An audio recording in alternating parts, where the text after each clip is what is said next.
눈을 열고 귀를 기울여라. 네가 귀담아 듣는다면 나는 너에게 말할 것이다. 네가 나를 초대한다면 나는 너에게 갈 것이다.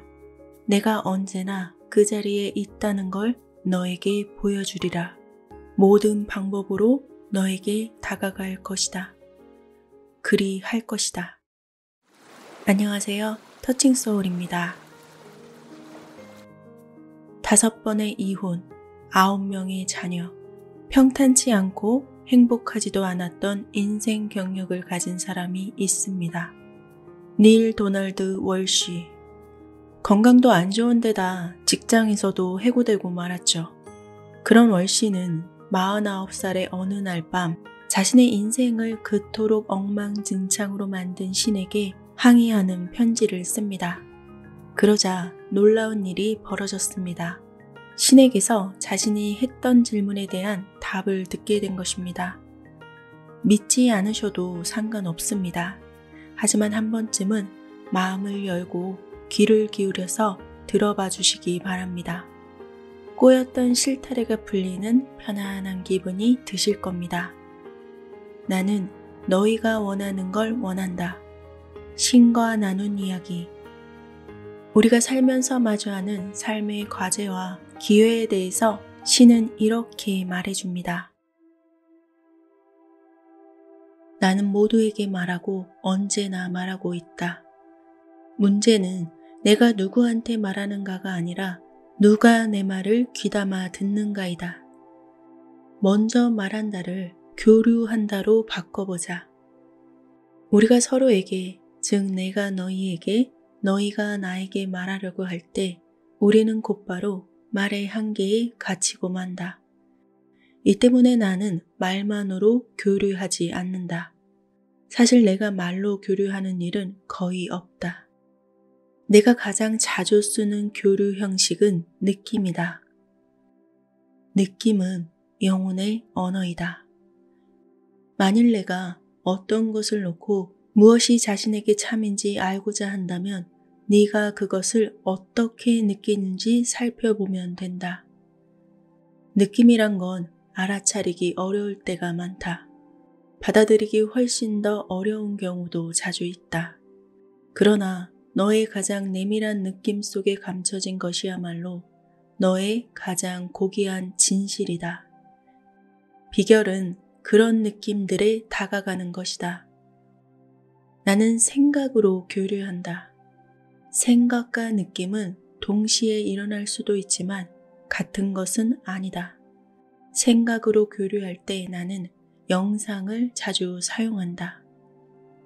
그 때문에 교류 도구란 면에서 생각은 단순한 말보다 효과가 굉장히 크다. 느낌과 생각 외에 나는 체험이라는 전달 수단을 사용하기도 한다.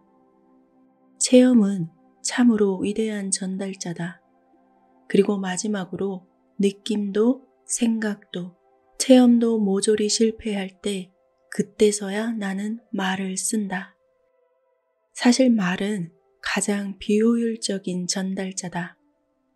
말은 너무나 빈번하게 잘못된 해석이나 오해를 낳곤 하기 때문이다. 말의 본질이 그렇기 때문이다. 말은 그저 입 밖에 내는 소리에 지나지 않는다. 느낌과 생각, 체험을 드러내는 소리. 말은 상징이자 기호이며 표지이다. 말은 진리가 아니다. 말은 실체가 아닌 것이다. 너희가 뭔가를 이해하고자 할 때 말의 도움을 받을 수는 있다. 하지만 너희에게 진정을 깨우쳐 주는 것은 체험이다. 물론 너희가 체험할 수 없는 것들도 있다. 그래서 나는 너희에게 암의 다른 도구들도 주었다. 느낌과 생각, 그것들이 그 도구인 것이다. 여기서 최고의 역설은 너희가 신의 말은 그토록 중요시 여기면서도 체험은 아주 하찮게 여긴다는 것이다. 너희가 체험한 신이 말로 들은 신과 다를 때 아무 생각 없이 체험을 버리고 말을 간직한다. 마땅히 그 반대가 되어야 하는데도 말이다. 너희가 어떤 것을 체험하고 느낀다는 것은 그것을 사실로 알고 직관으로 안다는 것을 뜻한다. 반면에 말이란 너희가 아는 것을 상징으로 나타내고자 할 뿐이어서 흔히 너희의 알을 어지럽힌다. 이제까지 많은 사람들이 내 이름을 빌려서 많은 말을 해왔고 많은 생각과 많은 느낌이 내가 직접 창조하지 않은 근거들의 뒷받침을 받아왔으며 많은 체험이 그런 근거들에서 비롯되었다. 이런 도전은 통찰력으로 해결해야 하는 문제다. 신에게서 나온 메시지와 다른 출처에서 나온 자료의 차이를 알기란 쉽지 않다. 그럴 때 다음과 같은 기본 원칙을 적용해보면 문제가 간단히 풀린다. 너희의 가장 고귀한 생각, 가장 명확한 말, 가장 강렬한 느낌은 항상 내 것이다. 그보다 덜한 모든 것들은 다른 출처에서 온 것들이다.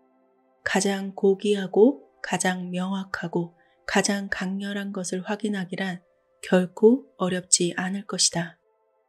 그러나 나는 너희에게 다음과 같은 지침들도 주려 한다. 가장 고귀한 생각이란 예외 없이 기쁨이 담겨 있는 생각이다. 가장 명확한 말이란 진리를 담고 있는 말이다. 가장 강렬한 느낌이란 너희가 사랑이라고 부르는 바로 그 느낌이다. 기쁨과 진리 그리고 사랑. 이 셋은 서로 뒤바뀔 수도 있으며 하나는 언제나 다른 것들을 가져다 준다. 그것들이 어떤 순서로 놓여 있는가는 중요하지 않다. 이 지침들을 가지고 어떤 메시지가 내 것이고 어떤 것이 다른 출처에서 온 것인지 결정하고 나면 남은 단 하나의 문제는 내 메시지에 주의를 기울이는가 아닌가 뿐이다. 너희는 내 메시지를 대부분 그냥 흘려버린다.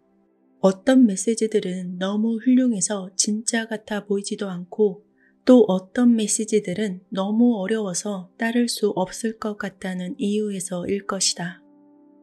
내 메시지의 가장 강력한 전달자는 체험이다. 하지만 너희는 체험조차 무시한다. 아니, 너희는 특히 이것을 무시한다. 만일 너희가 자신들의 체험에만 귀를 기울였더라도 너희 세상이 지금처럼 되지는 않았을 것이다. 너희가 비슷한 체험을 되풀이해서 겪는 것은 처음부터 그 체험에 귀 기울이지 않았기 때문이다.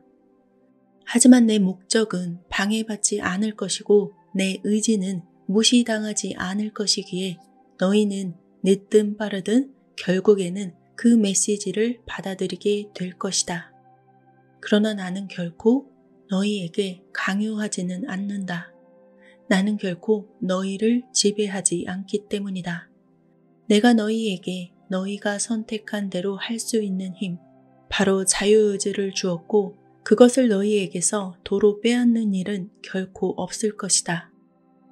그러므로 너희가 우주의 어느 구석에 있든 나는 몇천 몇만 년을 두고 같은 메시지를 너희에게 전하고 또 전하고 또 전할 것이다. 너희가 내 메시지를 가슴 깊이 받아들일 수 있을 때까지, 그것들을 가까이 두고 너희 자신이 것이라 말할 수 있을 때까지 나는 끝없이 전하고 전할 것이다.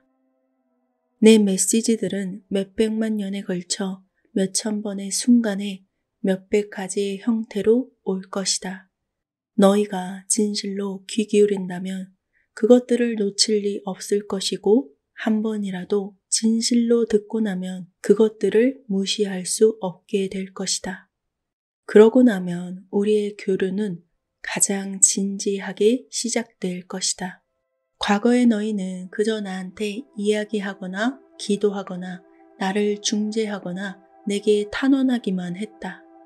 그러나 한 번이라도 진실로 듣고 나면 그때부터 나는 너희에게 답해 줄 수 있다.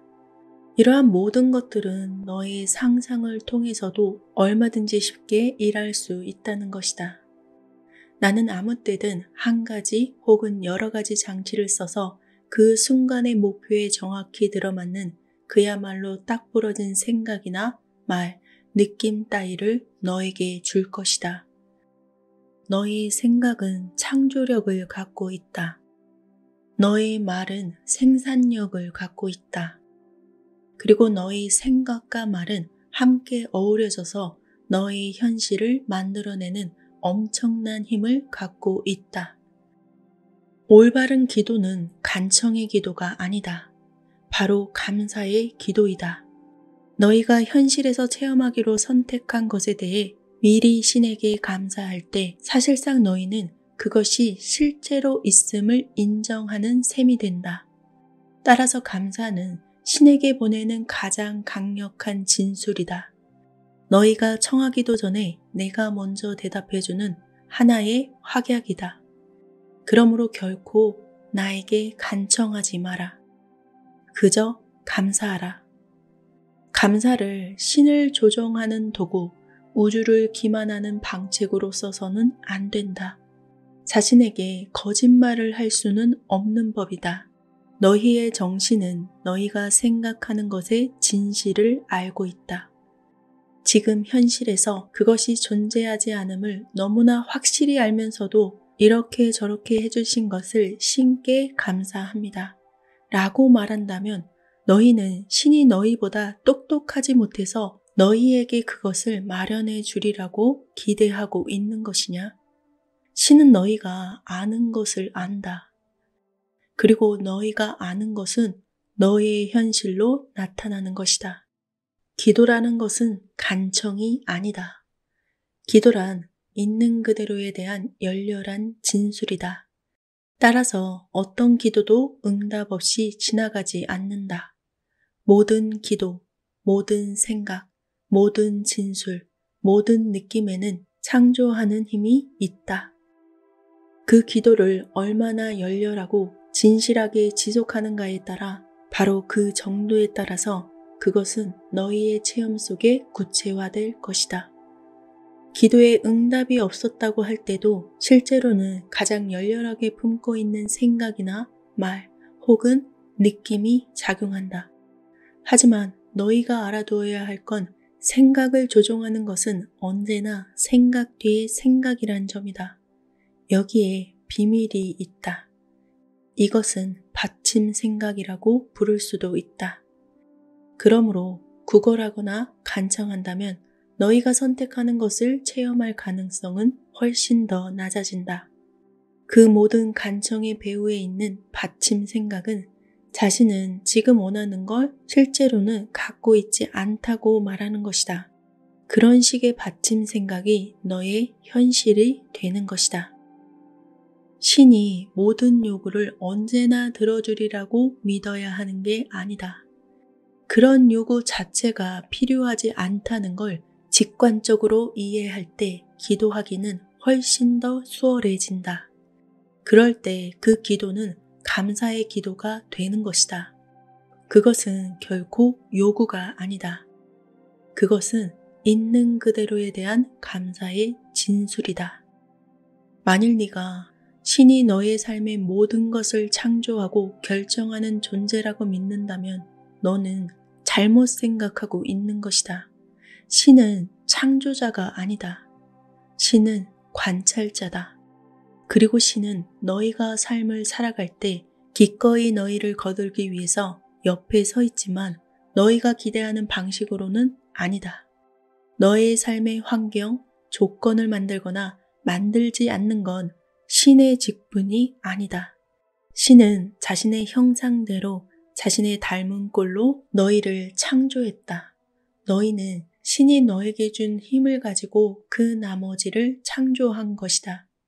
신은 네가 알다시피 생명의 과정과 생명 자체를 창조했다. 하지만 신은 너희에게 너희가 원하는 대로 삶을 영위할 수 있는 자유 선택권을 주었다. 이런 의미에서 자신에 대한 너희의 의지는 너희에 대한 신의 의지이기도 하다. 너희는 나름의 방식으로 너희의 삶을 살고 있고 나는 그것을 좋아하지도 싫어하지도 않는다.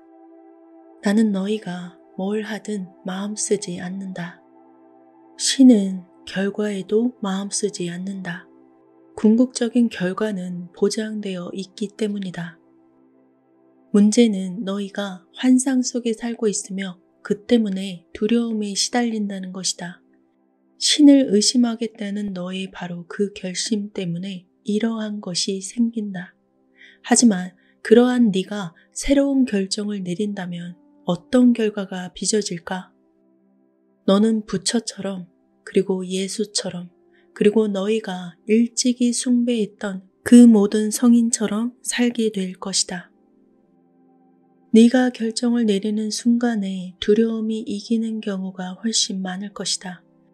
그것은 두려움 속에서 살도록 길들여졌기 때문이다. 너희는 가장 잘 적응하는 자가 살아남고 가장 강한 자가 승리하며 가장 영리한 자가 성공한다고 들어왔다. 너희는 지고한 사랑의 영광에 대해서는 거의 들어본 적이 없을 것이다. 그리하여 너희는 이런저런 방식으로 가장 잘 적응하고 가장 강하고 가장 영리한 사람이 되어야 한다고 발버둥치고 있는 것이다. 어떤 상황이든 자신이 이해에 못 미치는 것처럼 여겨지면 가지고 있는 걸 잃게 될까봐 두려워한다. 못 미치는 건 곧 잃는 거라고 들어왔기 때문이다. 당연히 너희는 두려움이 뒷받침된 행동을 선택한다. 너희가 이제까지 배워온 게 바로 그런 것이다. 그러나 내가 너희에게 가르치는 것은 그런 것이 아니다. 너희가 사랑이 뒷받침된 행동을 선택할 때 너희는 생존 이상을 하게 될 것이고 이기는 것 이상을 하게 될 것이다. 그리고 성공 이상을 하게 될 것이다. 그럴 때 너희는 자신이 참으로 누구인지, 참된 자신이 누구인지, 자신이 어떤 존재가 될 수 있는지를 깨닫는 충만한 영광을 체험할 것이다. 이렇게 하려면 너희는 악의는 없으나 잘못 알고 있는 선생들의 가르침에서 벗어나야 한다. 다른 원천에서 나온 지혜를 지닌 사람들의 가르침을 들어야 한다. 항상 그래왔던 것처럼 너희 중에도 그런 스승들은 많다. 그러나 깨우쳐주는 자들 가운데서 가장 중요한 존재는 너희 외부에 있는 어떤 사람이 아니라 바로 너의 내면의 소리이다. 이것은 가장 쉽게 접근할 수 있어서 내가 첫 번째로 사용하는 도구이다. 내면의 소리는 너희에게 가장 가까우므로 내가 말하는 가장 큰 소리이다. 그것은 자기 외에 다른 모든 것이 너희가 규정하는 식대로 참인지 거짓인지 옳은지 그른지 혹은 좋은지 나쁜지 말해주는 소리다. 그 소리는 너희가 그냥 내버려 두기만 하면 스스로 알아서 방향을 정한다. 배의 진로를 잡고 여정을 이끌어주는 레이더가 된다. 모든 삶에는 단 하나의 목적만 존재한다. 그것은 너와 살아있는 모든 것이 충만한 영광을 체험하는 것이다. 그 외에 너의 영혼이 해야 하고 너의 영혼이 하고 싶은 것은 존재하지 않는다. 이 목적의 경이로움은 그것이 결코 끝나지 않는다는 데 있다. 끝남은 일종의 한계를 말한다. 그러나 신의 목적에는 그런 한계가 없다. 더없이 충만한 영광 속에서 자신을 체험하는 순간 너희는 바로 그 자리에서 더 큰 영광이 실현되기를 꿈꿀 것이다. 체험이 깊어질수록 너희는 더 깊게 체험할 것이며 깊게 체험할수록 너희의 체험은 깊어질 것이다. 거기에 내재된 가장 심원한 비밀은 삶이 발견의 과정이 아니라 창조의 과정이라는 데 있다.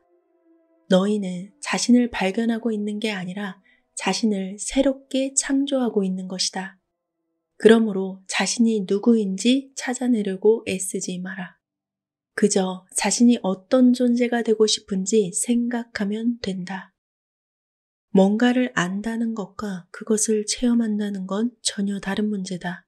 영혼은 자신을 체험으로 알고자 갈망한다. 개념으로 안다는 것만으로는 너희에게 충분하지 않았던 것이다.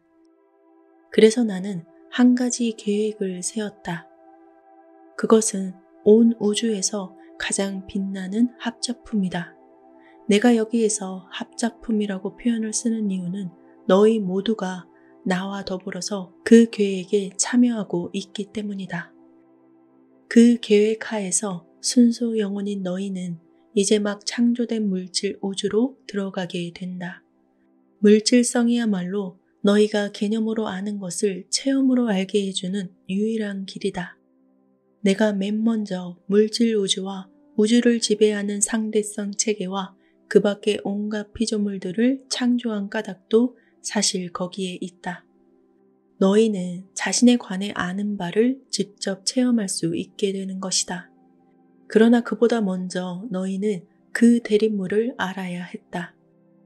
이것을 아주 단순하게 설명하면 너희는 키가 작다는 것을 깨닫지 못하면 그것을 깨달을 때까지 자신이 키가 크다는 걸 알 수가 없다. 너희는 말랐다는 것을 알지 못하면 뚱뚱함이라는 자신의 일부를 체험할 수 없다. 궁극의 논리에 따르면 너희는 너희 아닌 것과 마주치기 전까지는 자신을 자신으로서 체험할 수 없는 것이다. 이것이 즉 너희 아닌 것이 너희 자신을 규정하고 있다는 것이 바로 상대성 이론의 목적이자 모든 물질적 삶의 목적이다. 너희는 직접 창조해보기 전까지는 자신을 창조주로서 체험할 수가 없는 것이다. 또 너희가 자신을 창조하지 않을 때까지는 너희는 자신을 창조할 수 없다. 어떤 의미에서는 존재하기 위해 너희는 먼저 존재하지 않아야 한다는 것이다. 내 말을 이해할 수 있겠는가? 물론 너희가 아닐 수 있는 방법은 없다. 너희는 언제나 그래왔고 앞으로 항상 그러할 그렇게 순수하고 창조할 수 있는 영혼일 뿐이다. 그리하여 너희는 그 다음으로 할 수 있는 가장 멋진 일을 벌였다. 즉 자신이 참으로 누구인지를 스스로 잊게 만든 것이다. 내가 진정으로 누구인지 알려면 내가 아무것도 아니어야 되는 것이다. 내가 아니어야 내가 누구인지를 알게 되는 것이다. 그리하여 너희는 자신이 누구인지를 알기 위해 물질계로 들어오면서 자신에 관한 기억을 지웠다. 덕분에 너희는 말하자면 성안에서 그냥 깨어있는 게 아니라 자신이 되는 쪽을 선택할 수 있게 한 것이다. 너희가 완전한 선택권을 가진 존재, 즉 규정상 신인 존재로서 자신을 체험하게 되는 것은 단순히 너희가 신의 일부라는 얘기를 듣는 데서가 아니라 신의 일부가 되고자 선택하는 행동 속에서다. 하지만 선택의 여지가 전혀 없는 문제라면 너희가 어떻게 선택할 수 있겠는가? 너희가 아무리 애를 써도 너희가 내 일부가 아닐 수는 없다. 하지만 너희는 그것을 잊을 수는 있다. 너희는 지금껏 언제나 신성한 전체의 신성한 일부, 그 몸체의 한 구성 부분이었고 앞으로도 언제나 그럴 것이다. 전체와 재결합하는 행동, 신에게 돌아가는 행동을 기억이라 부르는 건 이 때문이다. 사실상 너희는 자신이 참으로 누구인지를 재구성하는 쪽을, 그러니까 너희의 전체인 내 전체를 체험하기 위해서 너희의 여러 부분들과 함께 결합하는 쪽을 선택하고 있는 것이다. 그러므로 이 지상에서 너희의 직무는 배우는 것이 아니다. 이미 알고 있기 때문이다. 그러므로 너희의 직무는 자신을 재구성하는 것이며 다른 모든 사람을 재구성하는 것이다. 다른 사람들 역시 자신들을 재구성할 수 있도록 깨우쳐 주는 것이 너희의 직무에서 큰 비중을 차지하는 이유가 바로 거기에 있다. 훌륭한 영혼들의 스승들이 하나같이 해온 일이 바로 이것이다. 그것은 너희의 유일한 목적이다. 다시 말해 너희 영혼의 목적이다. 너희는 영혼의 계산서 속에서 무엇이 성공이고 무엇이 실패인지 알지 못한다. 그러니 남들의 성공을 질투하지도 말고 남들의 실패를 동정하지도 마라. 어둠 속에 존재하는 빛이 되어라. 하지만 어둠을 저주하지 마라. 그리고 너희가 자기 아닌 것에 둘러싸인 순간에도 자신이 누구인지 잊지 마라. 그 같은 창조를 이룬 자신을 칭찬하라. 너희가 그걸 변화시키려고 애쓸 때조차도 그리 해야 한다. 그리고 가장 큰 시련의 순간에 행하는 것이 최대의 성공이 될 수 있음을 깨달아라. 너희가 창조하는 체험은 자신이 누구인지와 자신이 어떤 존재가 되고 싶은지에 대한 진술이기 때문이다. 너의 모든 체험은 너를 알기 위한 체험이다. 너희는 항상 창조하는 과정 속에 있는 것이다. 순간순간마다, 1분 1분마다, 그리고 날마다 너희는 그러한 체험들을 통해서 너의 삶을 스스로 거룩한 것으로 만든다. 그것들에 비추어 자신이 누구인지 판단하고 있는 것이다. 모든 이가 자신이 가지고 있는 고귀한 본질에 관한 신성한 진리를 기억하는 순간 세상은 한 찰나에 변화될 수 있다는 걸 너희가 이해할 날이 올 것이다. 나는 항상 그러할 너희 곁에 언제나 서 있다. 늘 변함없이 참된 너희를 기억시킬 채비를 갖춘 채, 너희를 집으로 불러들일 채비를 갖춘 채 기다리고 있다. 여러분은 지금 어떻게 살고 계신가요? 어떤 체험을 하고 어떤 감정을 느끼고 계실까요? 신이라는 자는 말합니다. 모든 순간이 특별하고 모든 것이 다 소중하다. 다른 사람들보다 더 특별하거나 다른 때보다 더 특별한 때 같은 건 사실 존재하지 않는다. 진리와 진실을 알 때 모든 순간이 소중함을 알게 된다. 신은 성공을 알기 위해서 실패가 있어야 한다고 말합니다. 나를 알기 위해서는 나를 모르는 상태로 가야 한다고 말하는 것입니다. 진정으로 그것을 이해하기 위해서는 그와 상대적인 것이 있어야 설명이 되기 때문입니다. 그 때문에 행복과 불행은 뗄래야 뗄 수 없는 관계입니다. 성공과 실패도 마찬가지죠. 겉으로 보이는 나와 진짜 나, 그것도 마찬가지입니다. 둘 중에 하나를 알기 위해서는 그 나머지 것도 알아야 하는 이유입니다. 그렇기 때문에 모든 순간이 소중한 것이고 모든 순간이 특별하지 않을 수 없는 것입니다. 특별한 오늘, 그리고 소중한 매일. 여러분은 어떻게 살아가실 건가요? 인생을 살면서 어떤 존재가 되고 싶으신가요? 모든 순간 그 속에 담겨 있는 신의 메시지를 발견해 보시길 바랍니다. 감사합니다.